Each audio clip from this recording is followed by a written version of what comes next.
in Ukraine, where, according to local authorities, rockets have hit central Kyiv during the UN Secretary-General visit to the Ukrainian capital, leaving at least 10 people injured.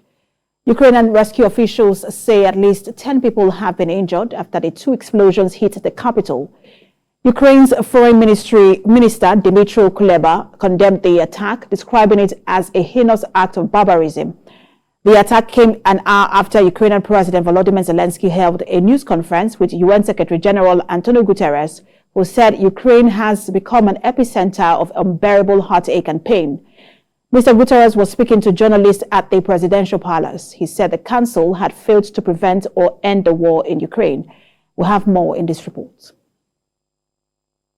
Guterres said he had witnessed the pain very vividly, including the senseless loss of life, the massive destruction, the unacceptable violations of human rights, and the laws of war.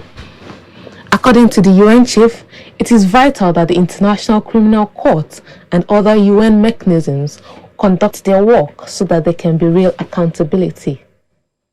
Mr. Guterres noted that the operation in Ukraine is one of the fastest scale-up operations the organization has ever undertaken.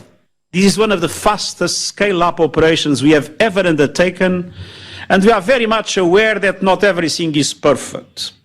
Whatever we can provide pales in comparison to the needs.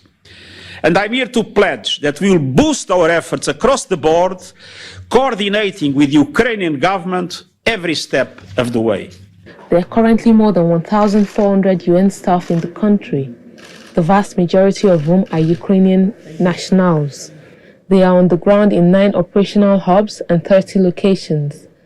Until now, the UN has provided life-saving humanitarian aid to 3.4 million people inside Ukraine and estimates that more than double of that number will be needed by the end of August.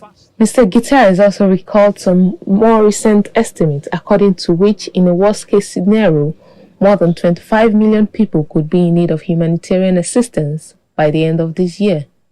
The UN is also expanding the cash assistance, distributing $100 million per month, reaching 1.3 million people by May and covering 2 million by August. Food aid has reached 2.3 million people, and the plans are to help 4 million by May and 6 million by June. Mr. Guterres also provided an update on the plan to evacuate civilians from the plant in Mariupol, informing that during his visit to Moscow, President Putin agreed in principle to the involvement of the United Nations and the International Committee of the Red Cross.